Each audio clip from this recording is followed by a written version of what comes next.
देखिए, आज लाखों नौजवान नए मतदाता के रूप में इस बार मत डालेंगे। उन मतदाताओं के मन में एक ही मत कि बिहार पूरे देश में पिछड़ा हुआ क्यों? मसला सीटों का नहीं है। बिहार में मसला एक ही है कि 20 वर्षों से कुशासन की जो सरकार है, जो नौजवानों युवाओं का ठगने का काम है, इस सरकार को बदलनी है। तो जिन परिवार में सरकारी नौकरी नहीं है, हमारी प्राथमिकता होगी उन परिवारों को मैं सरकारी नौकरी देने का काम करूँ। हमें भरोसा है कि बिहार तेजस्वी प्रसाद यादव के नेतृत्व में बिहार आगे बढ़ेगा। नमस्कार, मेरा नाम ऋतिक ठाकुर है और आप इस वक्त द हिंदी टॉप देख रहे हैं। बिहार चुनाव जितना नजदीक आ रहा है वैसे वैसे देखा भी जा रहा है कि सियासी उठापटक जो है वो लगातार जारी है। और इसी बीच हम बातचीत करने के लिए पहुंच चुके हैं। हमारे साथ एक खास शख्सियत की मौजूदगी है। मैं आपको तारुफ करा दूं, हमारे साथ आरजेडी के प्रदेश महासचिव और मोरवा विधानसभा से विधायक रणविजय साहू हमारे साथ है। बहुत स्वागत है सर। बहुत धन्यवाद आपका। सर, चुनाव बिहार का बेहद अब नजदीक आ चुका है, तारीखों का ऐलान हो चुका है, लेकिन एक जो पेच है इस पर सबकी नजर भी है सीट शेयरिंग के फॉर्मूले पर कि आखिरकार महागठबंधन कब वो सीट शेयरिंग पूरा क्लियर करेगा, कब तक वो चीजें साफ हो पाएंगी। देखिए, मामला सीटों का नहीं है, मसला सीटों का नहीं है। बिहार में मसला एक ही है कि 20 वर्षों से कुशासन की जो सरकार है, जो नौजवानों युवाओं का ठगने का काम किया, इस सरकार को बदलनी है। उद्देश्य हमारा एक है। हमारे महागठबंधन के तमाम साथी जो घटक दल हैं, एक मुद्दे के साथ हैं, एक विचारधारा के साथ। वह विचारधारा है बिहार से करप्शन को दूर करना, बिहार से पलायन को खत्म करना, बिहार में रोजगार के अवसर पैदा करना और नौजवानों युवाओं में जो प्रतिभा है, जो टैलेंट है, जो प्रतिभा दूसरे प्रदेशों में जाके काम करते हैं, उस प्रतिभा को अपने राज्य में ही समेटना, यही हमारा विजन है, यही मेरा विचार है। और हमें गर्व भी है कि हमारे पास एक ऐसा नेतृत्व मिला है जो तेजस्वी प्रसाद यादव के नेतृत्व में बिहार के नौजवानों का, बिहार के युवाओं का, बिहार के किसानों का, तमाम लोगों का विश्वास है, उन पर भरोसा है कि तेजस्वी प्रसाद यादव ही इस बिहार को आगे बढ़ा सकते हैं, बिहार की तरक्की ला सकते हैं। बिहार में जो हालात हैं, लॉ एंड ऑर्डर की व्यवस्था बिल्कुल खस्ता हाल है। कोई थाना नहीं ऐसा है जहां गरीबों का कोई एफआईआर दर्ज हो, कोई सुनने वाला नहीं है। इस बिहार राज्य में आज़ादी के बाद पहली बार कोई नेता प्रतिपक्ष को किसी थाने में जाके धरना पर बैठना जाता है।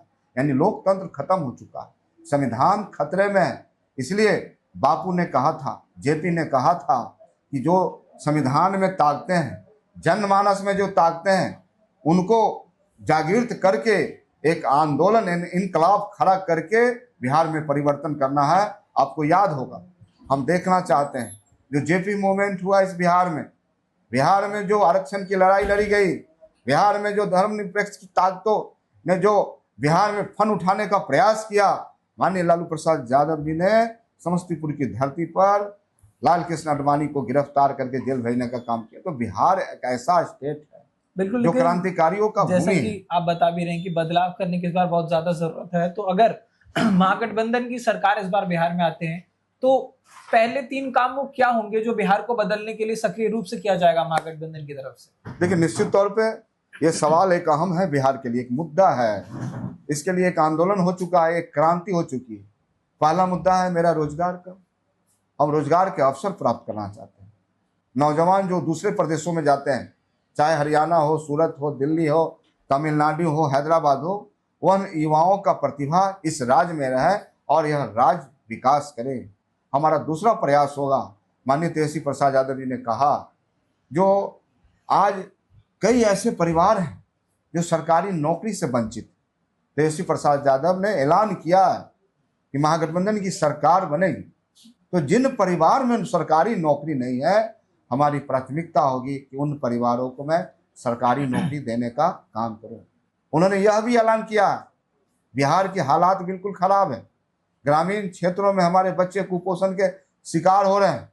उनके लिए माता जो 18 साल से ज़्यादा हमारी बहनें हैं, माताएं हैं, उनको 2500 रुपया मानदेय दे के 30,000 का सालाना दे के उनके आर्थिक स्थिति में हम सुधार करना चाहते हैं, ताकि उनके घर में खुशहाली हो, उनके बच्चे स्कूल तक जाएं, उनको पौष्टिक आहार मिल पाए और ऐसा बिहार बने जहाँ स्वस्थ बिहार हो, ठीक है। जहाँ बिहार आगे बढ़े। सर अभी आप बता भी रहे हैं क्योंकि हर घर में सरकारी नौकरी देने की बात जो है तेजस्वी यादव अपनी तरफ से कर चुके हैं। आप भी कह रहे हैं कि कई परिवार ऐसे हैं जो सरकारी नौकरी से वंचित है, तो ये भी जानना बहुत महत्वपूर्ण हो जाता है क्योंकि आबादी बिहार की बहुत है। अब ऐसे में इतनी सारी नौकरियां सृजित करना भी एक अपने आप में बहुत बड़ा चैलेंज है। तो कितना बड़ा चैलेंज अगर ये आप काम पूरा करते तो आपको आप आएगी? निश्चित रूप से जब देखेंगे पूर्व की सरकार जब जब चुनाव 2020 का आम चुनाव हो रहा था, माननीय नेता प्रतिपक्ष तेजस्वी प्रसाद यादव ने क्या कहा, नौजवानों से कहा था, युवाओं से कहा था, बिहार के लोगों को आह्वान किया था कि आप मेरी सरकार बनाओ, पहली कैबिनेट की बैठक में 10 लाख नौकरी देने का काम करूंगा। और बिहार के जनमानस ने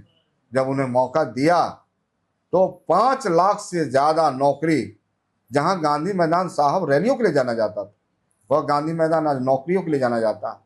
यानी कि हम नहीं कहते हैं, लोग कहते हैं, नौजवान कहते हैं कि नौकरी man of India Tejashwi Prasad Yadav. तो ये है हमारे नेता का प्रतिभा, यानी दृढ़ संकल्प होना चाहिए। हमें भरोसा है कि बिहार तेजस्वी प्रसाद यादव के नेतृत्व में बिहार आगे बढ़ेगा। चलिए, आप सर मोरवा विधानसभा क्षेत्र से आते हैं, वहां से अभी आप विधायक भी हैं। पिछले चुनाव की अगर हम बात करें 2020 में, तो वहां पर जेडीयू अलग लड़ रही थी, एलजेपी अलग लड़ रही थी, लेकिन इस बार अब एनडीए के साथ है जेडीयू भी और एलजेपी भी। लेकिन सूत्रों से खबर आ रही है कि इस बार वहां पर एलजेपी का प्रत्याशी उतरेगा। तो ये कितना फायदा कितना नुकसान आपके लिए आप मान रहे हैं? मैं देखिए, मैं काम किया हूँ, लोगों का विश्वास जीता हूँ, जनता के सुख और दुख में हम खड़ा रहे हैं और विकास के ब्यार हम बहाए हैं। पिछले 5 वर्षों में पूरे विधानसभा क्षेत्रों में 37 पंचायत में मैं RWD के तहत 300 से ज़्यादा सड़कें देने का काम किया हूँ। चाहे हम पुस्तकालय की बात कर लें, सामुदायिक भवन की बात कर लें, तमाम स्टेडियम की बात कर लें, रजिस्ट्री ऑफिस पटोरी में स्थापित करने की बात कर लें, नगर परिषद ताजपुर पटोरी की बात कर लें, तमाम ऐसे जनमानस का जो समस्या थे उसको हमने हल करने का काम किया है।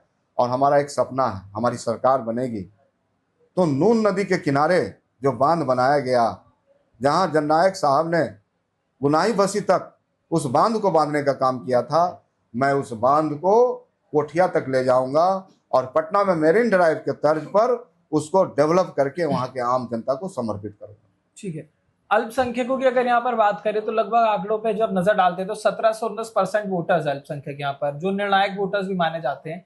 तो इस बार महागठबंधन की भी हम बात कर लें या फिर आरजेडी की भी हम बात कर लें, तो क्या कोई प्रावधान या कोई क्राइटेरिया रखा गया है कि अल्पसंख्यक कितने टिकट इस बार बांटे जाएंगे?